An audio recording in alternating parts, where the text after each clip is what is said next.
O ministro da Fazenda, Fernando Haddad, anunciou uma medida provisória que abre crédito extraordinário para resolver o impasse com o Plano Safra. Gustavo Segré já falou um pouquinho sobre isso, mas agora a gente vai trazer as informações com a Luciana Verdolim e depois analisar com mais profundidade. De quanto será esse crédito, Luciana Verdolim? Conta aí pra gente. Olha, Cine, o ministro Fernando Haddad anunciou 4 bilhões de reais que serão liberados imediatamente, segundo ele, para beneficiar grandes produtores rurais, parte aí dos valores destinados ao Plano Safra, que não estava sendo repassado. O governo anunciou ontem que estava tendo problema por conta da falta da votação do orçamento lá no Congresso Nacional. Com isso, o que está acontecendo? Por mês, o governo tem apenas 1/12 do valor total do orçamento para ajustar as suas contas e isso muitas vezes dificulta cumprir todos os compromissos. O ministro Fernando Haddad fez um questionamento ao Tribunal de Contas da União para ver se poderia liberar esses recursos para todos os produtores rurais beneficiados no ano passado pelo Plano Safra. O TCU disse que não, que precisava da aprovação do orçamento. Por isso, o ministro anunciou a edição dessa medida provisória que vai sair até a próxima segunda-feira. A gente tem, inclusive, a explicação de Fernando Haddad. Eu conversei com o presidente Lula e com o presidente do Tribunal de Contas da União, o ministro Vitaldo Rego. O presidente pediu uma solução imediata para o problema. O fato de que não tem orçamento aprovado efetivamente coloca problemas na execução orçamentária. Isso poderia comprometer o andamento do Plano Safra, mas em virtude de uma determinação do presidente da República, nós estamos editando uma medida provisória abrindo crédito extraordinário para atender as linhas de crédito do Plano Safra. O ministro diz que o governo até tem dinheiro para pagar aqueles pequenos agricultores e médios, agricultura familiar, mas os grandes produtores não teriam dinheiro suficiente para fazer esse crédito. Essa medida provisória vai ser compensada depois com a aprovação do orçamento. O governo faz um apelo, inclusive, de que é preciso os deputados e senadores aprovarem logo a proposta orçamentária agora de 2025, que tinha que ter sido aprovada até antes do recesso, até o finalzinho de dezembro do ano passado. Obrigado pelas informações, Luciana Verdolim. Bom trabalho para você. Ô, Gustavo Segré, vamos lá. Vamos trazer então com mais profundidade essa situação. Não há aprovação do orçamento que deveria ter acontecido até metade do ano passado. Aí, essa aprovação vai ficar para depois do Carnaval. Sem a aprovação, há um bloqueio então pelo Tesouro Nacional de parte dos recursos do Plano Safra, porque não tem como você orçar. E aí o ministro pede um crédito à parte para que isso aconteça, porque o plano está... Plano Safra, que é uma das principais bandeiras todos os anos de qualquer governo, está paralisado no ano em que se espera uma boa safra e que os produtores rurais tenham acesso a esse crédito que é disponibilizado. Como que o governo vai lidar com isso, hein, Gustavo Segré? E de que maneira também que o Congresso é culpado? Eu não vejo que o Congresso seja totalmente culpado, mas imaginemos que seja de propósito, que não votou de propósito. Nós estamos no dia 21 de fevereiro. Sim. Ou seja, passou todo o mês de janeiro, recesso, mas o governo continua. Aí mais 21 dias de fevereiro. Ninguém se tocou que não ia ser possível soltar esse recurso por causa da falta da aprovação do LDO? Sim. E o que fizeram? Nada. Esperaram que o Tesouro dissesse: eu tenho que colocar esse dinheiro congelado. Aí aparece o ministro e diz: não, fiquem tranquilos, eu vou colocar 4 bilhões de créditos extraordinários. O timing não está funcionando. Essa é a questão. Ou seja, se você teve 1 mês e 21 dias para resolver um problema, espera que o Tesouro, com critério técnico, disse: não podemos soltar a grana.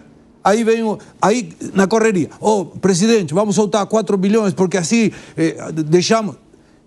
As críticas já vieram. Você acha que dá a impressão de que são tantos problemas que na hora que novos vão aparecendo, o pessoal fala: puxa, tem isso também, tem que resolver isso aqui também? Você acha que não estão conseguindo colocar na planilha tudo aquilo que eles precisam resolver? Tem que colocar prioridades. E não tem coisa mais ruim para qualquer pessoa que ter que jogar a culpa sempre no outro. Isso demonstra incompetência ou falta de preparo. Vou ser mais elegante. Falta de preparo.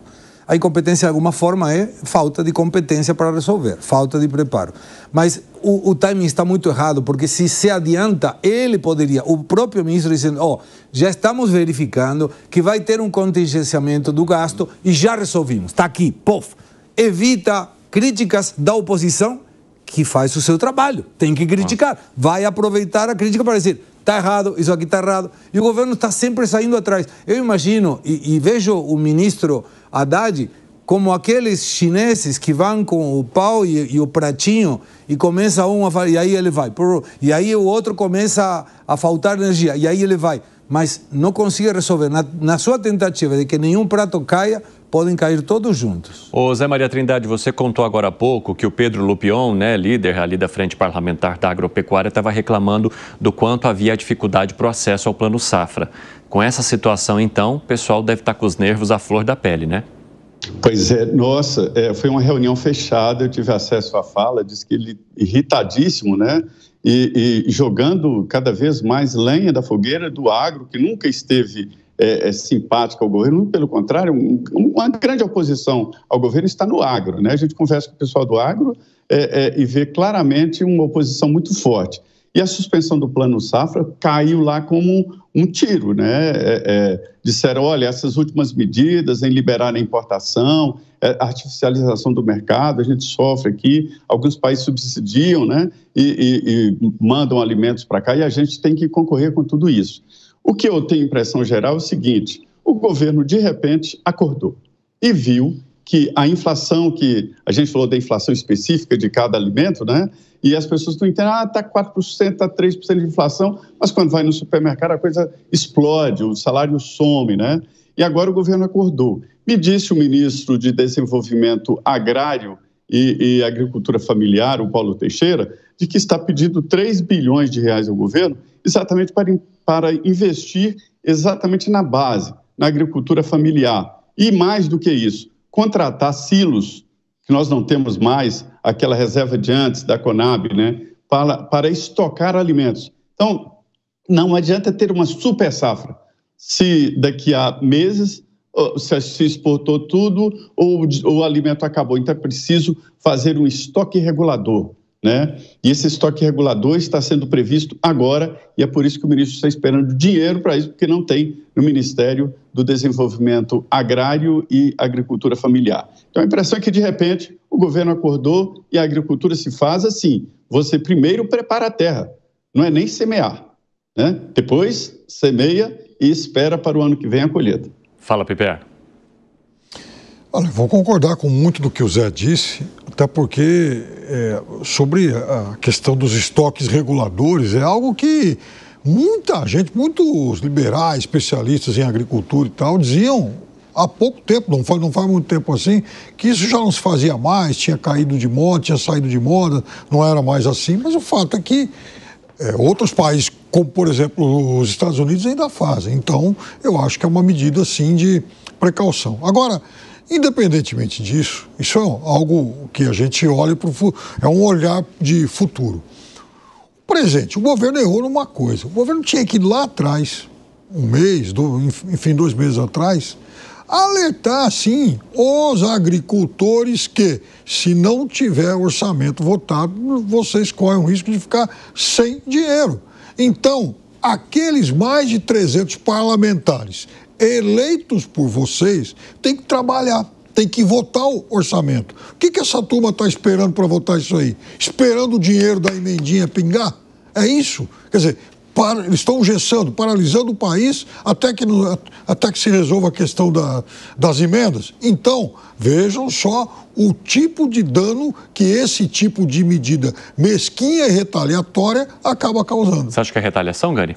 Eu acho que tem sim uma parte que é retaliação. Agora, o governo também articulou mal, né? Porque, veja, é lógico que a questão orçamentária era para, segundo a lei, ter sido votada até o dia 31 de dezembro de 2024. E não foi assim, em parte por conta de todas as novelas aí envolvendo as emendas parlamentares. Agora, o governo federal, ele preferiu terceirizar a responsabilidade da negociação das emendas para o Supremo Tribunal Federal. Tudo bem, é uma estratégia, acionou lá o Supremo, deixou para o Supremo tocar. Agora, evidentemente que o Congresso Nacional vai reagir. E de qual é a arma que o Congresso Nacional vai reagir? Ele vai reagir segurando o orçamento. Enquanto não resolver a questão das emendas, o impasse das emendas, ele vai segurar o orçamento. Evidentemente que isso é muito ruim, porque daí o governo vai ter uma limitação de gasto, só pode gastar 1/12 aí por mês do que é previsto e começa a paralisar uma série de programas. Aí tem que abrir crédito extraordinário, que nada mais é do que pedir uma autorização do Congresso para emitir dívida para pagar um subsídio. Tem uma outra questão também, que eu acredito que faltou uma articulação. O governo deu uma prioridade, Evandro, para o pacote fiscal, o ruim pacote fiscal. Em vez de apostar no orçamento, foi e lançou aquele pacote fiscal. E aí, como é que você vai ter um orçamento com aquele pacote fiscal que prevê uma isenção de IR para as pessoas que ganham até R$5 mil? E aí gerou todo aquele... Isso é só em 2026. Não, mas tudo bem, mas você está negociando com o Congresso, você não estabeleceu uma prioridade. Qual que deveria ser a prioridade? A votação do orçamento até o dia 31 de dezembro. Olha que loucura, a gente está em 2025 e não tem orçamento. Uhum. E aí o país começa depois do Carnaval, e começa mesmo depois do Carnaval, e não tem orçamento, e o orçamento vai ficar para depois do Carnaval. E se tem um monte de pendências ligadas ao orçamento, como o pé de meia também. É claro. Pé de meia, Vale Gás, tem alguns outros aí. Mas tem que tomar cuidado o governo, porque pode ter outro problema. Se vier com essa ideia de colocar alimentos pelas dúvidas em silos, em alguma coisa... Estamos falando de que muitos desses alimentos que estão aumentando muito são perecíveis. Não dá para guardar por muito tempo, porque aí pode ter outro problema. O governo coloca dinheiro para comprar alimentos, para deixar um estoque regulador, e aí depois o alimento perecível pereceu. E aí tem outro problema mais. O que eu sinto é que o governo está sempre atrás, ou seja, a tartaruga está na frente. E ele não consegue chegar perto da tartaruga. A tartaruga está escapando. Tem um velho ditado em castelhano, não sei se aqui aplica, que você está deixando escapar a tartaruga. Então, nunca uma tartaruga escapou. Como é que se fala em castelhano? Se te está escapando a tortuga. Porque a tartaruga vai devagar, aí ninguém conseguiu sair, uma tartaruga fugir. Bom, o governo está sempre atrás e isso, a oposição está pegando com isso. E é lógico, se fosse ao contrário, seria exatamente a mesma coisa. Mas o governo parece que está perdido, não consegue determinar as prioridades e não tem política econômica e que está conflitindo, porque agora, esse crédito extraordinário que o Alan mencionava, é um crédito que vai ter que pagar juros.